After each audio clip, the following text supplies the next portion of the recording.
Hi, this is Dr. Utah Hamrick from Texas State University. And we're here to talk about TMEA All-State Jazz Bass Etude number 1, the Walking Etude. Now this is something we started last year to give bass players a chance to show off what they can do with their bass lines, because really 95% of the time that's what we're doing, right? So this is a great chance to do that, and this is on the changes to Bye Bye Blackbird, real great standard, key of F. You'll find yourself playing this a ton of times. So a few things to look for in this. One, the first thing that always sticks out to me is the F major 7 over A to the A flat diminished in measures 5 and 6.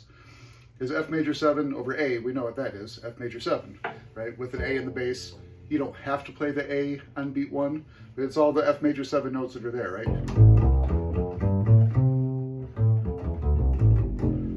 Now A flat diminished changes almost all those notes except for one, and that is the F. So the F's actually common to both of them. So the A flat diminished as A flat, C double flat, we'll call it B, E double flat, we'll call it D, and then G double flat, we'll call it A, or F, right?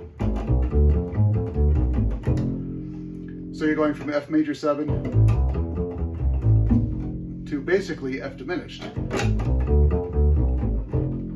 So since the F is common to both of those, you can use it in both measures and just kind of take what you play. You know, one thing I like to do is take what you play in the F major 7 and then just alter it a little bit to fit the A flat diminished, but still revolve around F. You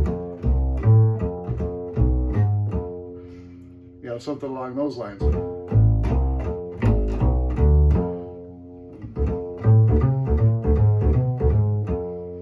Because then anything that leads you to the G minor in the next measure there, really easy. So remember, there's really only 4 diminished chords, right? Because you have your A flat diminished, which this one is, but A flat diminished is the same as B diminished, is the same as D diminished, is the same as F diminished. So you're really going from F major 7 to F diminished. So I think that really can give you a lot more varied bass lines rather than thinking about it being F major 7 over A to just A flat diminished. It really could be all those diminished chords, right? All right, so the next thing is starting with line 3, the kind of B section. So we've got G minor 7, and that goes to G minor major 7, and then back to G minor 7 to G minor 6. Now what that's implying is that there's this chromatic line that goes through it. G minor 7, G minor 7, G minor with the major 7, which is F sharp, G minor 7, the 7th is F, and then G minor 6, the 6th is E natural. So you've got this whole descending G to F sharp to F to E natural thing to consider, which is nice because that gives you 4 measures in a row where you're basically playing G minor, but you get to alter one thing about it. And again, I like to play something that I can just substitute out the G for the F sharp to the F for the E and keep that really consistent across the whole 4 bars. You know, something like...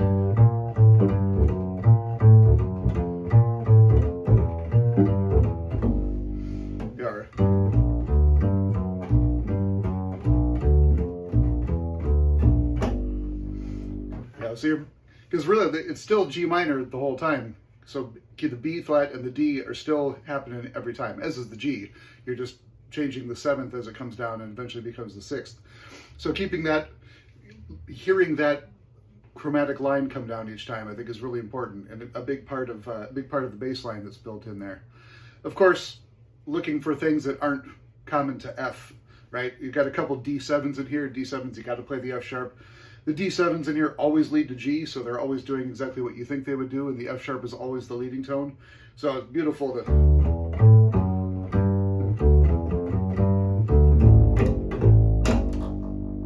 You know, so use those F sharps the way they're supposed to be used, as a dominant chord that's leading you to that G.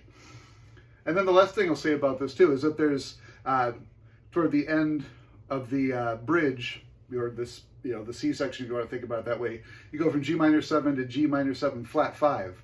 So really, of course, all you're changing is the D to a D flat.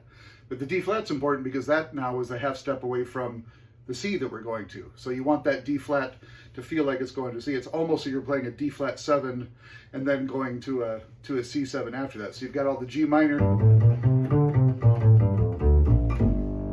and then you're just changing to... You've got the F in there still, so you got a little bit of D flat sound happening there. So it almost sounds like flat 6 going to 5 in the key of F, right? So starting on the G minor, you could have,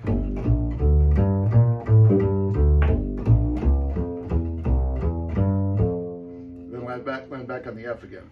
So it's just real important that you have the D flat in there, because that's the only time you really get that note in the whole thing. And most of what you want to do when you're walking a bass line is be looking for changes or chords that are telling you to play notes that aren't in F. You spend a lot of time playing in F, so if you can catch the B natural on the A flat diminished, if you can catch the F sharp on the G minor over major 7, if you can catch the D flat on the G minor 7 flat 5, then you'll be great, because you'll be telling us the story of the song through the chords, and that'll really make your bass line sound good and be really easy to follow.